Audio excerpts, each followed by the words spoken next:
যে লাইলাতুল কদর এটা এমন একটা মাত্র যে রাতের ভিতরে বান্দা যদি এক রাত যদি আল্লাহ তাআলার কাছে আল্লাহ তাআলার জন্য যদি ঈমান এবং ইখলাসের সহিত যদি বান্দা একটি রাত ইবাদত বন্দেগীতে কাটিয়ে দেয় তাহলে আল্লাহ তাআলা বলেন হাজার মাসের চাইতে উত্তম।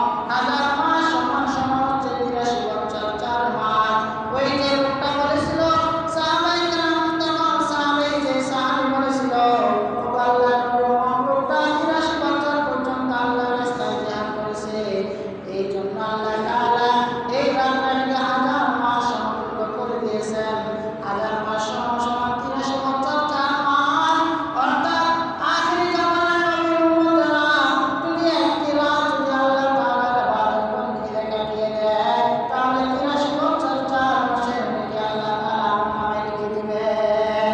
83 বছর 4 মাস, হাজার মাস, সেই মাসের ভিতরে লাইলাতুল কদর নাই, লাইলাতুল কদর নাই, এরকম 1000 মাসের পরিমাণ যে পরিমাণ সওয়াব হবে আল্লাহ তাআলা এক রাতের বদলতে সেই পরিমাণ সওয়াব দান করে দেন। রাসূল সাল্লাল্লাহু আলাইহি ওয়াসাল্লাম যখন এই লাইলাতুল কদরের সন্ধান পেলেন, জিবরাইল আমিন এসে রাসূলকে লাইলাতুল কদরের সুসংবাদ দিয়েছিলেন। তখন নির্দিষ্ট তারিখটা নির্দিষ্ট রাতও আল্লাহ তাআলা জানিয়ে দিয়েছিলেন। কিন্তু রাসূল সাল্লাল্লাহু আলাইহি ওয়াসাল্লাম যখন লাইলাতুল কদর এই সূরাটা নাযিল হয় তখন কোন সাহাবী রাসূলের কাছে ছিল না, তখন রাসূল একা একা ছিলেন। আর ওই সময় নাযিল হয় রাসূল সাল্লাল্লাহু আলাইহি ওয়াসাল্লাম আসতেছেন সাহাবায়ে কেরামদের কাছে আসবেন, যে লাইলাতুল কদরের সুসংবাদ আল্লাহ রাসূল সাহাবায়ে কেরামদেরকে দিবেন। কিন্তু প্রতিমধ্যে দেখে দুইজন সাহাবীর ভিতরে ঝগড়া, কোনো কথা একটা নিয়ে কাটাকাটি করতেছে। তখন রাসূল সাল্লাল্লাহু আলাইহি ওয়াসাল্লাম তাদের ঝগড়া মীমাংসা করার জন্য সেখানে গেলেন আর তাদের সাথে কথাবার্তা বললেন। বলার পর তাদের ঝগড়া মীমাংসা করে দিলেন। সাহাবায়ে কেরামদের মাঝে আসলেন। আসার পর রাসূল সাল্লাল্লাহু আলাইহি ওয়াসাল্লাম নির্দিষ্ট তারিখটা বলে দিয়েছেন, আল্লাহ তাআলা বলে দিয়েছেন।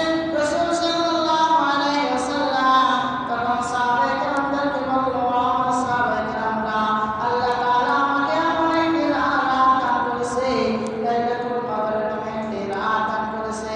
লাইলাতুল কদর খায়রুম মিন আলফি শাহর, যে রাতটা 1000 মাসের চাইতে উত্তম। কিন্তু আমি আমার সেই নির্দিষ্ট তারিখটা ভুলে গিয়েছি। তবে এই লাইলাতুল কদরটা রমজানের শেষ দশকের ভিতরে হবে। রমজানের শেষ দশকে এই লাইলাতুল কদরকে তোমরা তালাশ করবা। তখন সাহাবায়ে কেরামদেরকে বলল যে তোমরা লাইলাতুল কদরটা কখন তালাশ করবা? রমজানের শেষ 10 দিন। তো শেষ 10 দিনের ভিতরে তোমরা লাইলাতুল কদর তালাশ করবা। এই শেষ 10 দিনে যে কোনো একদিন হতে পারে, যে কোনো একদিন হতে পারে, এটা জোর বেজোর সবগুলো হতে পারে। তবে একটা হাদিসের ভিতরে রাসূল স্পষ্ট করে জানিয়েছেন যে তোমরা লাইলাতুল কদরকে শেষ দশকের বেজোর রাতটিতে তালাশ করো। 21, 23, 25, 27 এবং 29 এই 5টা রাত সম্পর্কে তোমরা লাইলাতুল কদরকে তালাশ করবা। প্রত্যেকটা রাত সম্পর্কে হাদিসের ভিতরে সাহাবায়ে কেরামদের মধ্যে থেকে রওয়ায়াত আছে।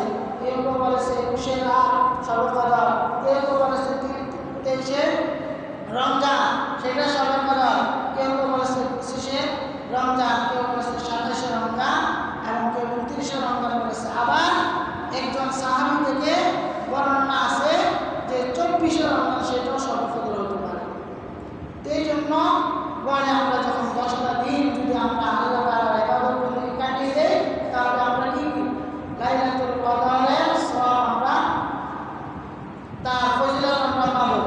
তো এই 10 দিনের ভিতরে যে বাংলাদেশের ভিতরে যে 27 রমজান কেন লাইলাতুল কদরকে তালাশ করে থাকে, এই 27 রমজান এর সম্পর্কে দলিল অনেক সাহাবায়ে কেরামদের থেকে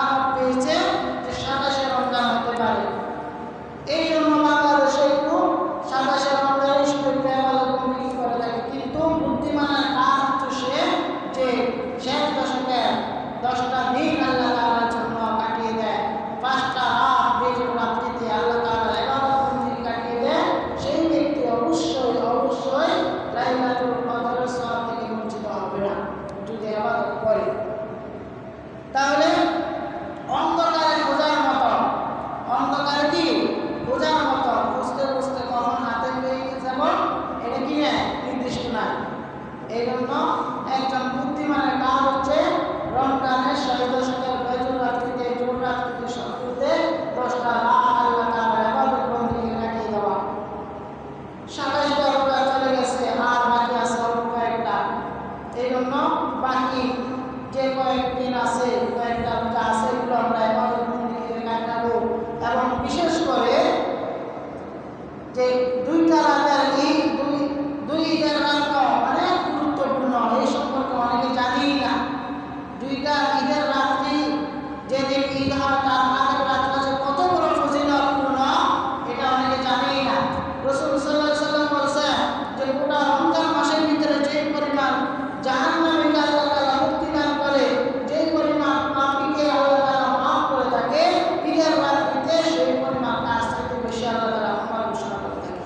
অনেক বড় কি ফজিলতের রাত সেটা ঈদের রাত্রি। এই জন্য আমরা আজকে লাইলাতুল কদর তালাশের জন্য আমরা আসছি। অনেকেই দেখছি আমি মসজিদের ভিতরে কেরাম উদযাপন করছে রমজানের শেষ 10 দিন। তো তারা লাইলাতুল কদর থেকে বঞ্চিত হবে না। তা আমরা যারা ইবাদত বন্দেগী করছি তারা তো করছি, যারা করি নাই আমাদের কপাল পোড়া, আমরা কি বদনসিব। এই জন্য বাকিটা যতটুকু সময় আছে এই সময়ের ভিতরে আমরা কিছু কি সওয়াব কামাই করে নেব। কারণ আগামী রমজান মাস আমরা পাবো কি পাবো না সেটার কোনো গ্যারান্টি নাই।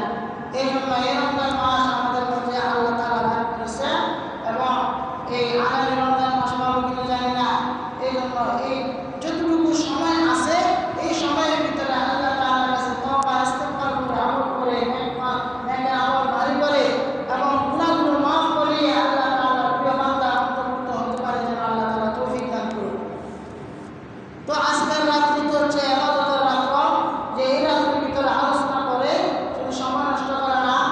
তো এই রাত্রিতে আজকে আলোচনা একটু শুধু সাময়িকভাবে একটু নামাজ কিভাবে পড়বো, কারণ একটু বছর পরে আমরা এই রমজান মাস পাই, লাইলাতুল কদর পাই, এই সম্পর্কে একটু কিছু আলোচনা। যে রাসূল সাল্লাল্লাহু আলাইহি সাল্লামকে হযরত আয়েশা রাদিয়াল্লাহু তাআলা আনহা জিজ্ঞাসা করেছিলেন, ওগো নবী, যদি আমি লাইলাতুল কদরকে পাই, কিনতে পারি, তখন আমি ওই রাত্রিতে কি করব, কি দোয়া করব? তো রাসূল সাল্লাল্লাহু আলাইহি ওয়াসাল্লাম বলেছেন, একটি দোয়া শিখিয়ে দিয়েছেন, আল্লাহুম্মা ইন্নাকা আফুউন তুহিব্বুল আফওয়া ফা'ফু আন্নি, আল্লাহুম্মা ইন্নাকা আফুউন তুহিব্বুল আফওয়া ফা'ফু আন্নি। আর হাদিসের ভিতরে আসছে যে আল্লাহুম্মা ইন্নাকা আফুউন কারীম তুহিব্বুল আফওয়া ফা'ফু আন্নি। একেবারে ছোট্ট দোয়া যে আল্লাহ তুমি তো ক্ষমাশীল, আমি গুনাহগার, তুমি ক্ষমা করতে ভালোবাসো, আমি তো গুনাহগার, তুমি ক্ষমা করতে ভালোবাসো। এই জন্য আল্লাহ তাআলার কাছে কি ক্ষমা প্রার্থনা করা, এই দোয়াটা আল্লাহ রাসূল আয়েশা রাদিয়াল্লাহু তাআলা শিক্ষা দিয়েছেন এবং আমাদেরকেও শিক্ষা দিয়েছেন যে এই দোয়াটা তোমরা বেশি বেশি করবা, আল্লাহুম্মা ইন্নাকা আফুউন কারীম তুহিব্বুল আফওয়া ফা'ফু আন্নি। যে আল্লাহ তাআলার কাছে ক্ষমা প্রার্থনা করা, আর ভিতরে না বলে আমরা বাংলাতে আল্লাহর কাছে ক্ষমা চাইব, কারণ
নফল নামাজ পড়বো 10টা 15 পর্যন্ত আমরা নামাজ পড়বো নফল ইবাদত করার পরে তারপরে বিতির নামাজ জামাতে আদায় করবো করার পরে এরপরে দোয়া মিলাদ হয়ে আমরা দোয়া করে তারপরে আমরা সবাই নিজেদের মতো সারাটা রাত আল্লাহ তাআলার ইবাদতে কাটিয়ে দেব জিকির আজকার করে আমরা আজকে রাতটা পার করে দেব ইনশাআল্লাহ ওয়া আখিরু দাওয়ানা আলহামদুলিল্লাহি রাব্বিল আলামিন